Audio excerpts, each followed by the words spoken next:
welcome to Your Family Dog, a podcast dedicated to helping families love living with dogs.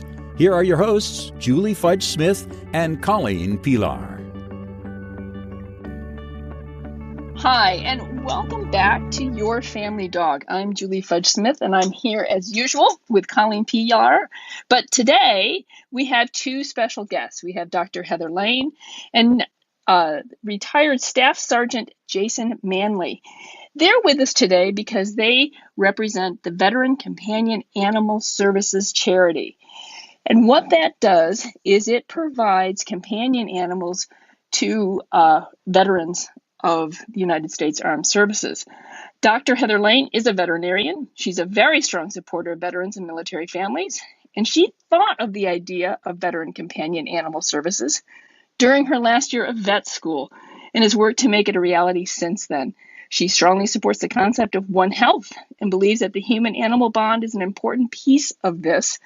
Several generations of her family members have served in the armed forces, and she has seen firsthand the impact their pets have had on their lives. And she is the co-founder and president of the Selection Committee and Veterinary Committee Chair. So she's a very busy woman, as well as having a full-time career in veterinary medicine. So she's very active.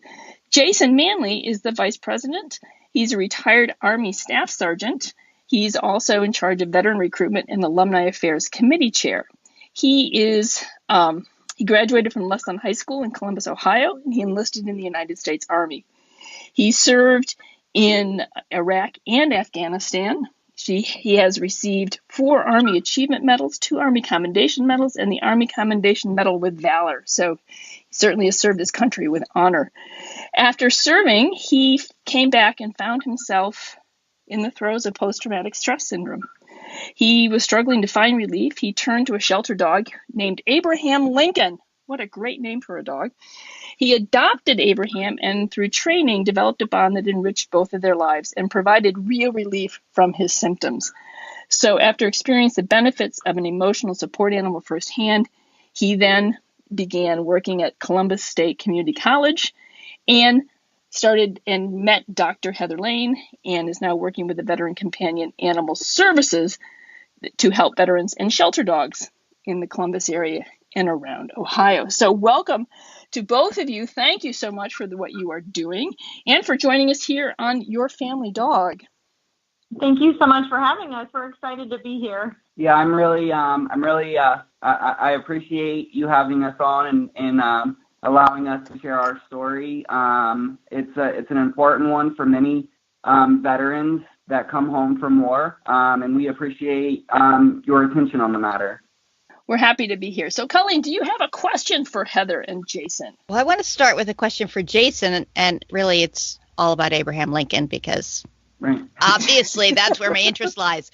So tell me a little bit about Abraham Lincoln. What kind of dog is he? How old is he? How'd you pick him? Tell us about him. Abraham Lincoln comes from the Franklin County shelter. He was 1 year old when I went to the shelter to adopt another dog. That dog had been adopted out before I got there. So as I walked in and looked around, I saw this little scrawny boxer named Dorian, which wasn't actually his name. They had just found him on the street.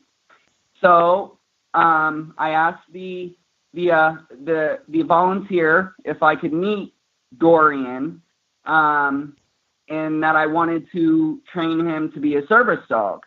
And the volunteer told me that it would be almost impossible to train a boxer to be a service dog. So I said I would take him, and I signed the papers, took him home. I changed his name to Abraham Lincoln to try to give him something to live up to. That's awesome.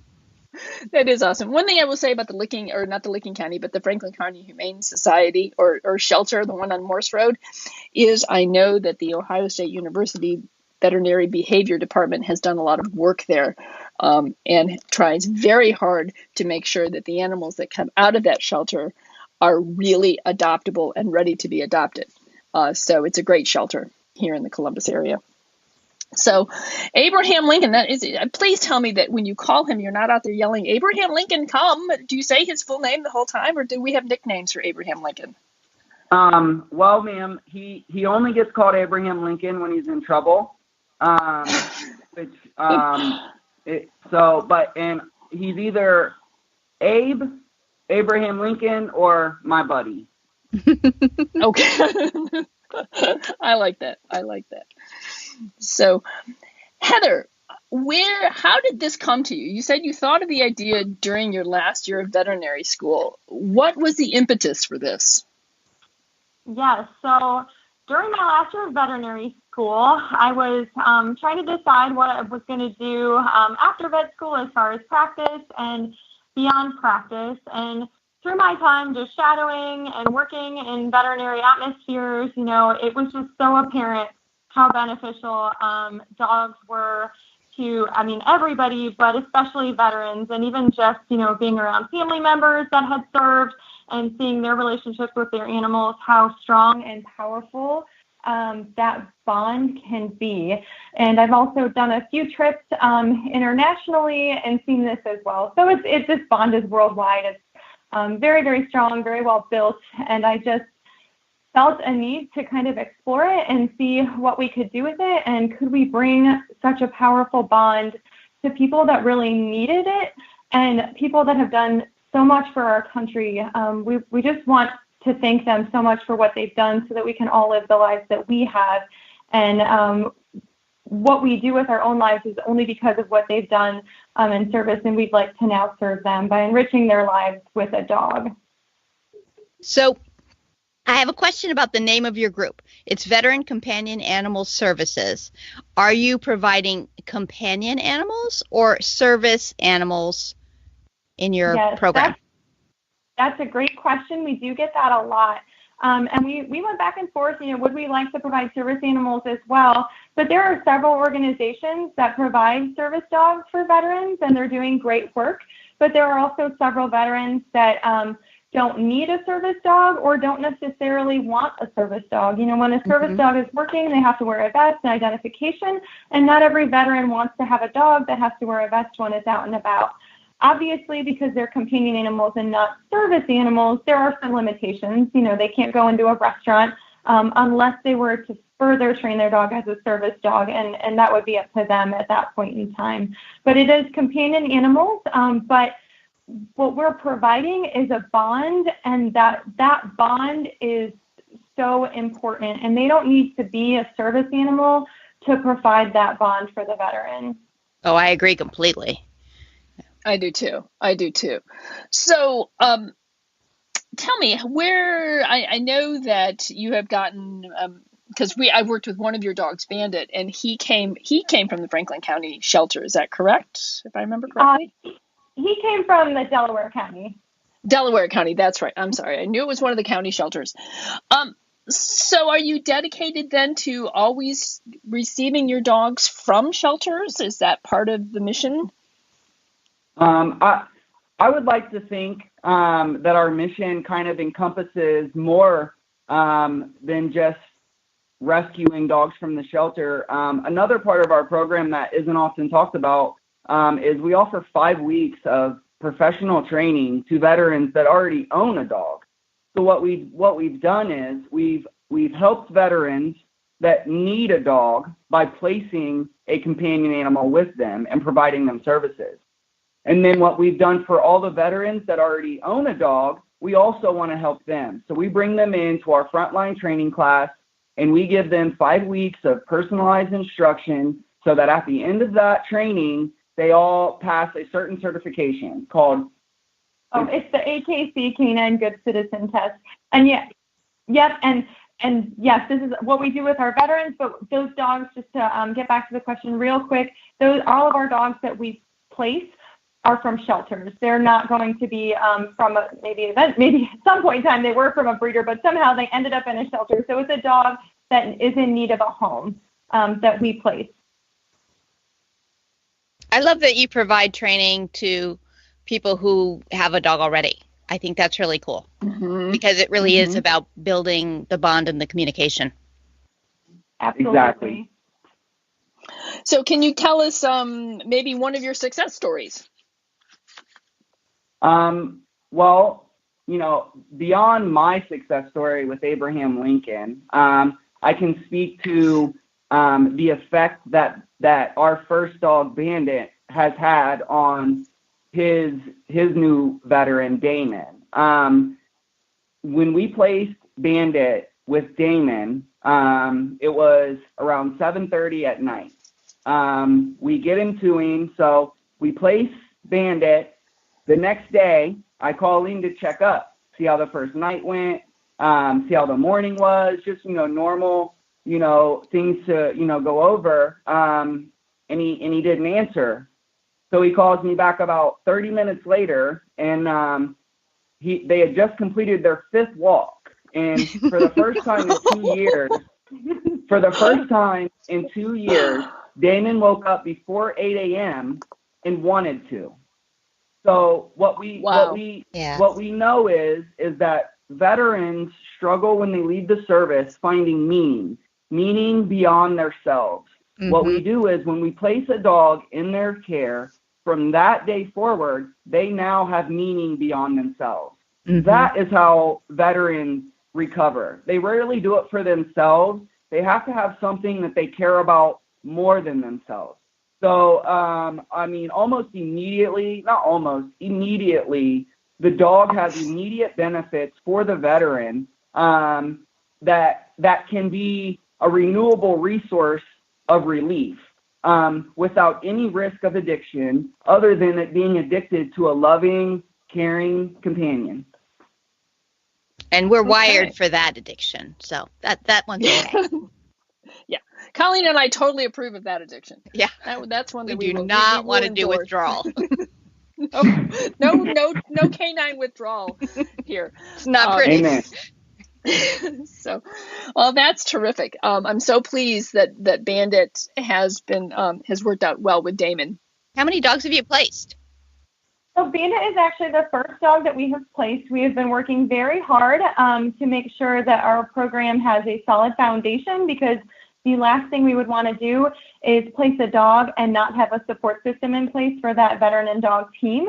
So this has taken years to lay that foundation, make sure it's solid, make sure that we have all the checks and balances in place to have this be a positive experience for everybody involved, not only for the veteran, but for the dog as well. So Bandit's actually our first dog, but we have 4 other dogs that are going through our training. Basically, we're in the midst of that training as we speak, working on their AKC Canine Good Citizen certification. And then later on this year, we'll be placing another 1 to 2 dogs and holding another class for about 4 to 5 dogs as well. Great. I'm going to jump over her again. I see her moving and I'm like, nope, sorry, it's my turn. I want a brief bio on the other 4 dogs. So we can talk about Chris and Chase. Chase is an Australian Shepherd. He is 8 months old. He has been through PetSmart's general pet training, but Chris was really looking for, a little more advanced training, a little more of a solid foundation for Chase, because he is a super smart, super loving, soft Australian Shepherd. Mm-hmm. So that's Chris and Chase. And then we have Elizabeth and Bernadette. And Bernadette. Which one's the dog? Bernadette, believe it or not. Yeah, Bernadette is a Bernese Mountain Dog standard poodle mix. She's a Bernepoodle. Mm-hmm. Bernepoodle. And then we also have Ashley, and Ashley came with Django, which Django looks exactly like a German Shepherd that is 100% golden. So he's a golden retriever German Shepherd mix. Interesting. Yeah. Well, those are very interesting dogs. So I think it's important to note that one of the veterans who is going through your program is a woman. I think we tend to think of veterans perhaps more as men, but women are more and more becoming, veterans of the armed services, and they suffer from the same issues that men have in the past, which is, post-traumatic stress syndrome. So in order to qualify for a dog for your program, how do you find veterans to qualify for your program? Do they call you and I'm assuming that they don't have to have a diagnosis, or how do you find people? Yeah. So we do a lot of outreach events, just trying to get the word out about our program and what we do. And then from there, the veterans that are interested can go to our website and they can fill out an application for a dog. And once they fill out that application, it actually goes to Jason. Jason reviews the application, and then we follow up with a phone interview just to see their interest level, make sure they fully understand our program and the responsibility of owning a dog. And then depending on how that interview goes, then we move on to a home visit as well. But primarily just through the website is how they can apply for a dog. Okay. So what are you looking for in a home visit? So a lot of our pre-work is actually done through our application process and then the phone interview. We ask several questions before we move to the home visit. So by the home visit, we have a pretty good idea of how things are. But I know you guys definitely understand this with your background, but we want to make sure we're placing the right dog with the veteran. So it's a great time to see. Yes, it's a great time to really see the veteran's lifestyle in addition to what they've told us, but actually seeing, how they like to keep things, what their life is like. Is a lap dog going to be better than a high energy dog for them? And it all just depends on how their life is. And then it also just gives us the time to meet face to face and make them more comfortable with who we are and have more time to ask questions as well. Great. So, do you have any other dogs in the pipeline right now? At this point in time, we don't have any other dogs. So how we do it is we find our veteran that is going to, we're going to place a dog with. And then from that point in time, knowing that veteran's needs, what they're looking for, a little bit more about their lifestyle, then we go and find a dog that's specific for that veteran. So once we wrap up this class, our board goes into pre-planning for the next round, and then we will decide that then. Yeah, we actually, and we have 5 patriots, 5 veterans that are in the works of getting a dog. But what that means is that they've submitted an application online, then they have went through, I will call them personally, get to know the veteran, get to know the family, get to know everything that we need to know. And then I generate an initial report that basically just describes the veteran and who that veteran is. And then that gets forwarded to Heather, and she goes on the hunt for the perfect dog. So we tend to our patriots first, and then we find a dog that meets them. Perfect. Excellent. Yeah, I think Colleen and I are both nodding away. You can't see us, but we're both nodding. Yes. Why should everybody do this? Everybody should think about who they are, what their activity level is, what is it they expect in a dog, what kind of lifestyle do I have? Am I highly active or I'm more of a couch potato, whatever, and then go out in search of the dog that fits rather than try and make the dog fit the lifestyle. So bravo. I think Colleen and I are both very excited to hear that is the way in which you are doing it. So that's excellent. So how long now with these veterans? Aha, Colleen, I got you this time.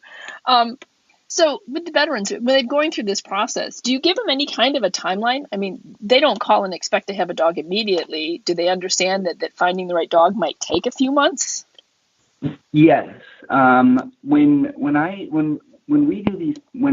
call the veteran, whether it be to bring their own dog to training or whether it be to place a dog, I give them, I make sure that they know exactly what part of the process that they're in. I handle every part of their process up until the dog is delivered to them. So at each part of the process, I will call, inform, and continue to stay in contact so that the veterans that are waiting, they're not waiting in limbo. We try to take that uncertainty away. Even though it'll be a little bit of a wait, they know it. Jason, can you tell me a little bit about how your relationship with Abraham Lincoln has helped you? I'll try to without getting emotional. So, it's hard when your past burns so bright that you can't see your future, and that's kind of where I was stuck. The day that I got Abraham, tomorrow was a blank canvas again. It no longer mattered that I wasn't in the Army. It didn't matter that I wasn't Staff Sergeant. I mattered to Abraham, and that's the beginning of the miracle. And then from there, I trained him myself. So what I found is that during each training session, I wasn't thinking about Iraq. I wasn't thinking about anything that stressed me out. I was only thinking about Abraham and how happy he was to get the treats and how he couldn't wait to do the next task. So it's really given me a way to handle anxiety, depression, loneliness in a positive way that continues to provide relief daily. I think that was beautiful, except for that you made Julie cry. Yes, you did make me cry. So should have been a tissue alert on that one. No, it was a beautiful testament, and the power of dogs to heal, because for if nothing else, they keep you in today. They keep you in the moment right now, so that, as you're saying, you weren't thinking about the past, and the future was a blank slate because you're so focused in the here and now. And that's just such an important part of healing, is knowing that all I have to do is be here right now. Yeah, dogs are the best mindfulness teachers. They really are. So that was a lovely testimony. One of my questions is are you a unique organization? Is there anything else like you, either in the Midwest or nationwide, or are you sort of a brand new entity here? Well, we would like to think that we serve all of the veterans and military members that don't qualify for a service animal, that don't have a disability to serve. And where we differ with other organizations is that we don't just deliver a dog. We help them paint that canvas so that they are both on their way to having a positive experience together. So we don't just drop the dog off. We foster a relationship so that they can experience the same relief that I have with Abraham Lincoln. That's wonderful. And in addition to that, we don't require that the veterans have a diagnosed condition. If you've served, you're eligible for our program. Which is also important, because it doesn't really, the relationship piece, any one of us can benefit. So yes, and it doesn't need to be a lot. Yeah, there's a lot of veterans that, aren't seeking help for these. They're not necessarily diagnosed, but just because they don't have a diagnosis doesn't mean they can't benefit from a companion animal. Oh, absolutely. I personally don't think there's a person on the planet who couldn't benefit from a companion animal of some kind, even a companion animal snake. I mean, not that I'm a big fan of snakes, but I think having anything that gets you outside of yourself that you have to care for, and especially one that reciprocates affection. I don't know if snakes reciprocate affection. I'm not thinking they do a whole lot, and I'm not thinking frogs do much either, but frogs are a little bit cuter. But I diverge. I think anybody can really benefit from a companion animal, because I think both Colleen and I believe very strongly that dogs make us more human, that the companionship and the bond that we have with dogs and with cats are what help us to rise to be the very best people that we can be. Yes. The things that Abraham Lincoln does to serve my disability are different than the things he does to save my life daily. And we just want to get that life-saving energy, that life-saving medicine into more veterans' hands. And that's our way of helping this veteran crisis. That's wonderful. But once again, are you the only one who's doing something like this? Are there any other organizations that you know of that are doing something similar to what you're doing? Or are they all more really service animal organizations? I'm aware of a group that does Places okay. Companion. Okay.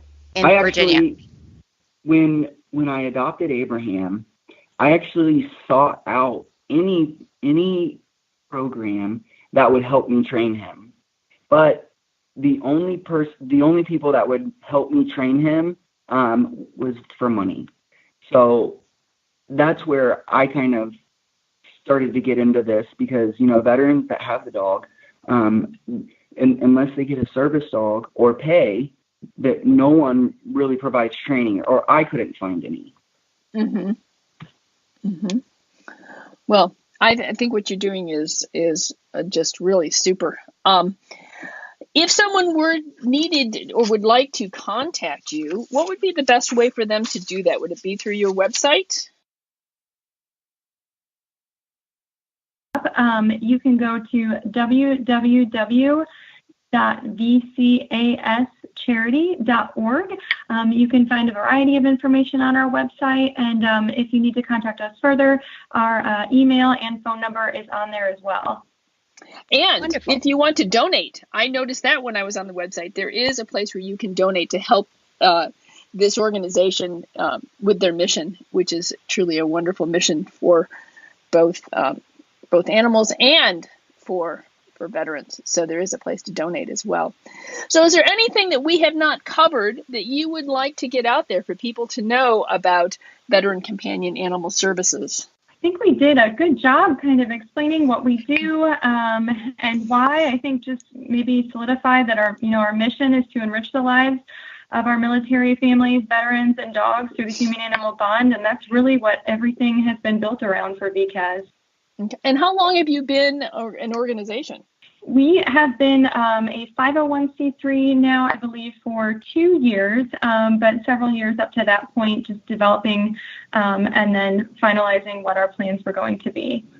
Good. I'm glad you took the time to really organize it correctly so that you could move forward. So thank you both so much for joining us here on Your Family Dog, as well as for what you're doing for veterans. It's a wonderful program, and Colleen and I think I speak for Colleen when I say we really do applaud you for the work that you're doing. So thank you so much for coming on, and we wish you all the best of luck. Colleen, you have anything to add to that? No, I think I'm just going to agree with you. This was awesome. Thanks so much for sharing your stories. Thank you so much. I know Jason and I both really enjoyed it as well. Oh, good. All right. Well, thanks. Thanks for listening to Your Family Dog. Got questions? Interesting ideas? Colleen and Julie would love to hear them. Call 614-349-1661 or visit www.yourfamilydogpodcast.com to share your thoughts.